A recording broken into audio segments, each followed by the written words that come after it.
You're watching Outsiders, and coming up in a couple of minutes we'll be talking to a Victorian surgeon who, along with a number of other leading doctors, has written to Dan Andrews about Victoria's stage 4 lockdown causing unprecedented negative economic, social and health outcomes, and calling for greater transparency and an alternative medical response. One that doesn't needlessly destroy more lives and livelihoods, hopefully. But first, I wanted to talk about Victoria making headlines around the world when this footage of a mother, a distressed pregnant mother, Zoe Buhler, being handcuffed in front of her children for an anti-lockdown Facebook post, a post that went viral. In the next... I have an ultrasound just let me finish. in an hour. Let me finish and I'll explain. It's in relation to a Facebook post, in relation to a lockdown protest you put on for Saturday. Yeah, and I wasn't breaking any laws by doing that. You are actually. You are breaking law. That's why I'm arresting you in relation to this. How can you arrest her? That's... In front of my 2 children. Can't you just say to her, take the post down? Like, come on. I'm happy to delete the post. This is ridiculous. In the next clip, you'll see the now handcuffed mum weeping and police declaring they're seizing her computer and devices and the mobile phones of anyone else in the house. That's fine. Just let me finish. Let me finish. Any mobile telephone you've got, okay? So what we want is any mobile telephone you've got. You're going to need that. No, that's actually my sister's phone. It's not your Yeah, name. it's her sister's. Doesn't matter. Any device in this house we're taking. This is ridiculous. You're not taking my phone. I'm taking any device. Any That's device. my phone. It's nothing to do with her. It's my phone. And what was her great crime, the incitement that warranted that sort of heavy-handed police response? Well, it was this. This is what Zoe is alleged to have posted. I'll read you the whole post. It says, peaceful protest. All social distancing measures are to be followed so we don't get arrested. Please wear a mask unless you have a medical reason not to. As some of you may have seen, the government has gone to extreme measures and are using scare tactics through the media to prevent the Melbourne protest. Here in Ballarat, we can be a voice for those in stage 4 lockdowns. We can be seen and heard and hopefully make a difference. End lockdowns, stand for human rights. We live in a free country. End. That's it. That's what she posted. That's what saw police barge into her home and put her in handcuffs while she's still wearing her pyjamas. No wonder that footage made headlines around the world and had people wondering what in God's name is happening in Australia. How can a civilised country have authorities behave in that manner over that Facebook post? The Stockholm Syndrome sufferers in Victoria may be defending the Andrews government and police tactics, but the verdict from the rest of the world has been damning.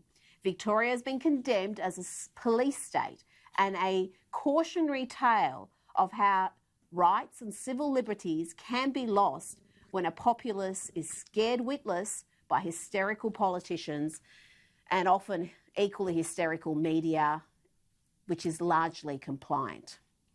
But Assistant Commissioner Luke Cornelius was unapologetic. The members have conducted themselves entirely reasonably.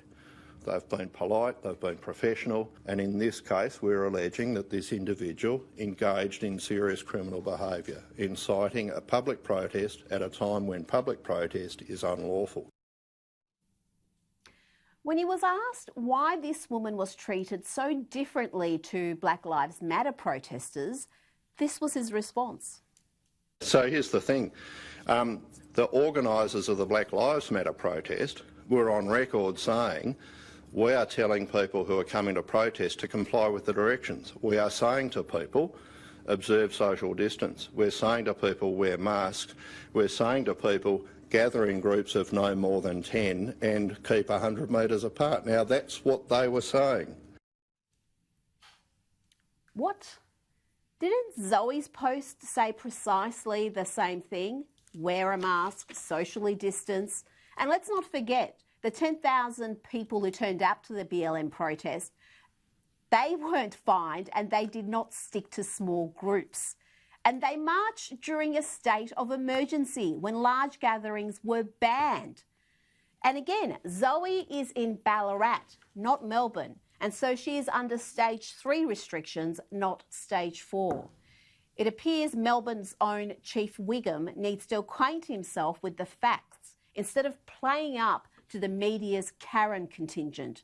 This was the Assistant Commissioner before Zoe was arrested, waxing lyrical to an adoring media pack. Look, the tinfoil hat wearing brigade are alive and well out there in our community, and they're taking every opportunity to leverage the current situation to serve their own ridiculous notions about so-called sovereign citizens, about constitutional issues, and about how 5G is going to kill your grandkids. I mean, it's just crazy. It's batshit crazy nonsense. Yes, he just casually conflated crazy COVID-19 conspiracy theorists with those who have legitimate concerns about draconian lockdown measures, including Melbourne's mandatory curfew. I wonder if the Assistant Commissioner includes Professor Duncan Maskell, an expert in infectious diseases and University of Melbourne's Vice-Chancellor, in his tinfoil brigade. After all, the professor has argued the lockdown mindset may be a case of the cure being worse than the disease.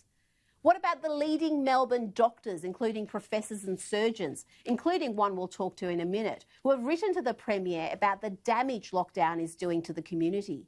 Are they batshit crazy conspiracy theorists?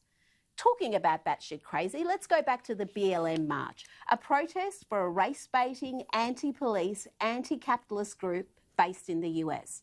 What did the Assistant Commissioner Cornelius say before the protest to discourage people marching in their thousands during a pandemic?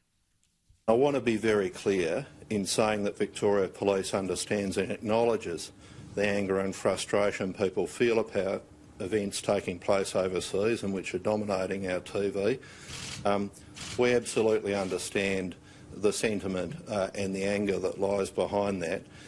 And we're very keen to support community here in giving voice to their concerns and their protest, and ensuring that the city is kept safe, that people in the city are kept safe, and protesters are able to lawfully exercise their right to protest. Unbelievable. No tough talk from the Assistant Commissioner. No, he and the Andrews government rolled out the red carpet for BLM protesters. Indeed, they guaranteed a bumper turnout by declaring before the march that protesters would not be fined.